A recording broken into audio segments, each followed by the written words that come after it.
Morning, Steve Ray in Chicago with, with the morning grain comments. Markets are lower. I think a combination of concern about the banking system and its impact on commodity capital, and also the fact that Argentina will finally get some rains. It might be too late, but this shift in the pattern could dry out some of the Brazil central areas and allow for the corn, the bean harvest, and planting of the rest of the corn crop. People are still downgrading the Argentina corn and soybean crop numbers. Their crush margins are negative. In Brazil, last week we saw a steep drop in Brazil soybean and soybean meal premiums, which weighed on the markets. We also note that some of the measures that the banks and the FDIC is doing to try to shore up the banking system is not really raising confidence.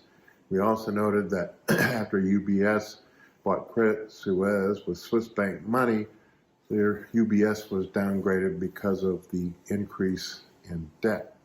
Weather-wise, here in the United States, Northern Plains, Midwest, Delta, and Southeast remain wet, while the Southern Plains remain dry. No real issues in Europe or also in China.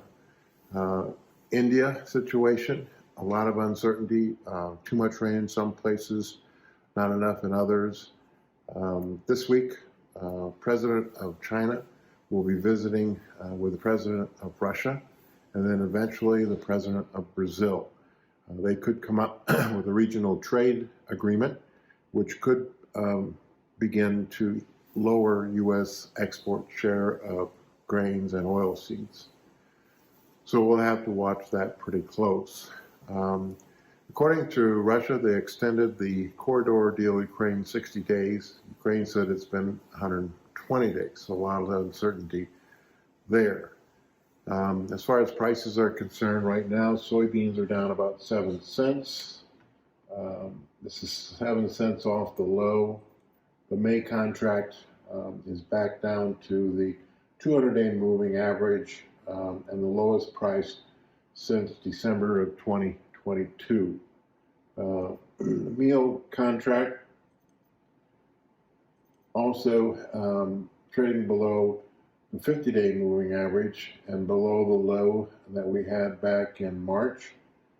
Your next support is this 460 area, but markets seem to be comfortable trading between 440 and 460 there at the end of 2022.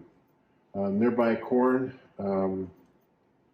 again, backing away from the 640 area, may test the low around 606 on concern about demand. And May Chicago wheat is down 10 cents and rejected the simple 20-day moving average at the 707 area. So the markets are on the defensive right now because of concern about commodity demand and just where our economies globally are going.